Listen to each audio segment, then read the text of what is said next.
其实这已经算是第3代的 BMD 口袋机了，我实在不知道他们是怎么看待 Pocket 这个词。我估计除了袋鼠的口袋，目前来看没人能装下这玩意。加上这个电池底座，它的重量已经和一台 Red 科摩多差不多了。而且虽说它的性能在同价位里可圈可点，有许多特殊的地方，但现在你的选择也多了。佳能有 R5， 有 C70， 索尼有 S3、FX3， 他们都有防抖、有对焦、有 8K、有 4K、120。当初那种 BMPCC 参数大杀四方的现象也已经不复存在了。那这就会让你再三思考，你选择它的理由到底是为什么？画质还是它这个体型外观？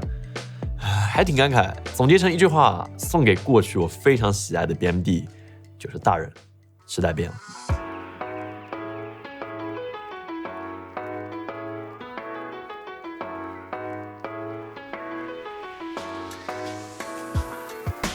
单论参数 ，PCC 6K Pro 在今天还是有着它的特点，它有 S35， 有双原生的 ISO 的传感器，最高能够拍摄 6K 50fps 的 RAW 视频。那画面没得说，机器锐利，果冻效应控制良好，宽广动态范围，高感在众多电影机里也算是佼佼者。你可以轻松的把 ISO 推上3200，仍然获得一个非常可用的画面。那这些我们都知道，事实上在1年半以前的 BMPCC 6K 的评测里，我说的话是一模一样的。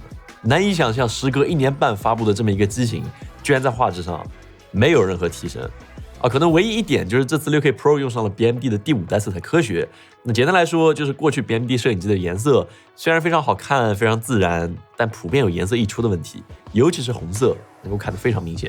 那第5代色彩科学在这方面提升巨大同时对于暗部和高光的细节的保留也会更加优秀一些但有一点我要说，虽然我在埋怨它的画质没有提升，但绝对也不是说它拉垮。那事实上我们可以直接拿来对比一下 S3、R5 还有 6K Pro， 你来决定哪一个看起来最舒服。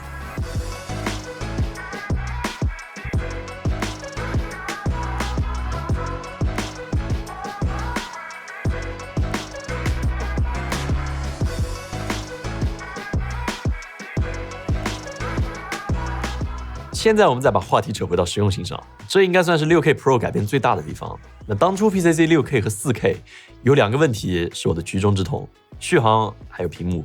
过去 6K 和 4K 用的都是佳能的 LPE6 电池，续航基本上只有25分钟左右，非常离谱。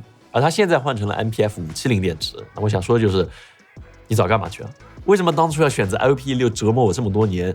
我发现 BMD 和苹果的这个属性是一样的，就双方对他们的电池续航都有一种迷之自信，还有发热的问题。那现在 MPF570 基本能够保证 6K Pro 持续记录40分钟左右。那如果你觉得还是不够，你可以通过外部供电，或者加上这个电池底座，一共用3块570维持大概2个小时左右。那这个手柄一加，这个摄影机就已经朝着离谱的方向一去不复返了。我都不知道该怎么装这个玩意儿，那我您其实肯定不用想了，装在三脚架上也会显得非常奇怪。我一般就叫它是这个坦克模式。那可能这个东西唯一的优点就是它支持电池热拔插。那比如说你要做一个纪录片，需要长时间的录制，那 6K Pro 允许你在不影响正常录制的同时，更换这个底座电池，来实现一个不间断的供电这点还行。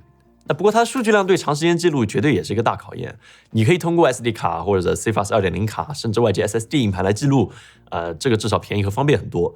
但数据量还是摆在这里，拍摄 6K 50fps 的5:1的 RAW 素材，30分钟会消耗你500GB， 哪怕你用最大的压缩比来拍，也只能拍摄1个小时左右。那你在买它之前必须要考虑好这一点。相比佳能还有索尼的机型，那 BMD 的 RAW 确实体积更小，回放的更快，后期仍然有调整 ISO， 还有白平衡能力。但是 RAW 就是 RAW 还是大，还是麻烦。你可以选择用 6K Pro 不拍 RAW， 拍 4K 超彩的 ProRes。那既然都这样了，你为什么不选择一台微单，再加上一个录机呢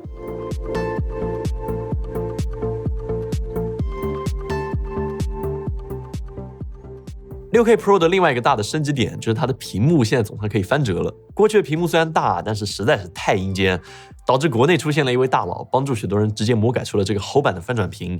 那 BMD 估计自己也是认识到这个错误，官方做了这个修正，屏幕亮度也从500尼特提升到了1500尼特，那体验非常不错。你总算现在不用跪在地上构图，在太阳下也能够看见画面了。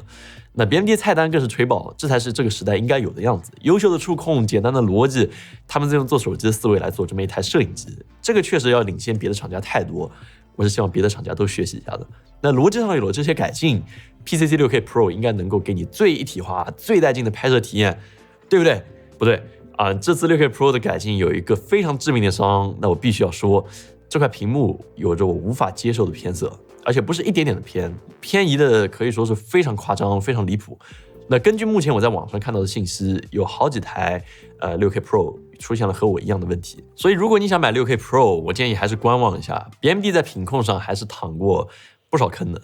那不过这次随着6K Pro 一起推出的这个 EVF 这个电子取景器，倒是让我有这么一点惊喜，因为我比我想象的更喜欢用它。它就有这个轴，就是你可以往上一翻，然后立刻这样。大概就是这样了，反正你理解我的意思。这我还真不是故意要演这个戏啊，真把我眼睛给戳着。这种隔绝身边干扰，专注在画面上拍摄的感觉呢，还是非常不错的。那何况你还有了第三个支点，就通常画面你这样的话，不敢戳了，通常画面你这样的话会更加稳定一点啊。那但是你为了这个体验，就这么一个体验，你要多付出4750块钱，你乐意吗？而且单论 EVF 的素质，它比 A7S3 还要差不少。画面也会小很多，然后屈光度的调节也有限。那比如说我是600度的近视，那就没有办法裸眼来使用这个 EVF 了，因为你对不上焦。所以我还是挺感慨的，索尼还是挺大方的，在大家不需要 EVF 的时候，给大家加上了一个非常好的 EVF。确实不是很理解这些日企是怎么想的啊。但是说回来，我是真的很羡慕不戴眼镜的人用 EVF， 真的太爽了。内置 ND 这种东西属于用了就回不去的。那相比上一代，这应该算是我最喜欢的新增功能了。那毕竟通过调整快门速度来控制曝光，那导致的直接结果就是这种卡顿啊。动态模糊还是非常非常重要的，尤其是这种车拍，有动态模糊和没有就是天与地的区别。6K Pro 新增了3档 ND， 只要按这个按钮就可以在2档、4档还有6档减光之间切换，那基本可以涵盖大多数的应用场景。而且这些 ND 还具有 IR 滤镜，那简单来说就是太阳光里的红外线只要够强，那有时候也能激活相机传感器的光电效应，导致拍摄的画面朝红色偏移。所以在日光拍摄的时候，通常我会建议带上一个 IR 滤镜，那 IR 滤镜就可以过滤掉红外线，这样你的画面也可以恢复一个纯净的状态。但只要是 ND 滤镜，通常多多少少都会有偏色的问题。那 BMD 在2档、4档的 ND 上处理得很好，基本上看不出可见的偏色，但是你一旦变到6档，你就会看到一个比较明显的颜色变化。这一点也是你需要非常注意的。总的来说，我真的觉得，时代变化太快了。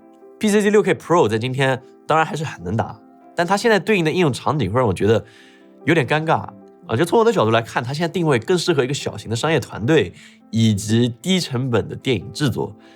但现在这些微单也都这么能打，全画幅，还有眼部跟踪的自动对焦，还有防抖，用起来还比 PCC 要方便很多。那到这个时候，我又会问，你会愿意牺牲防抖、对焦、还有体积、还有续航，来换更高一些的画质和这个大屏幕吗？时代变了，我也不像大学的时候这么纯粹的追求画质了。我也不知道这是好事还是坏事。所以这就是我们这期 BMPCC 6K Pro 的上手体验。如果你喜欢的话，请务必点赞、转发、收藏、投币，这会对我们有非常大的帮助。那么我们下期再见。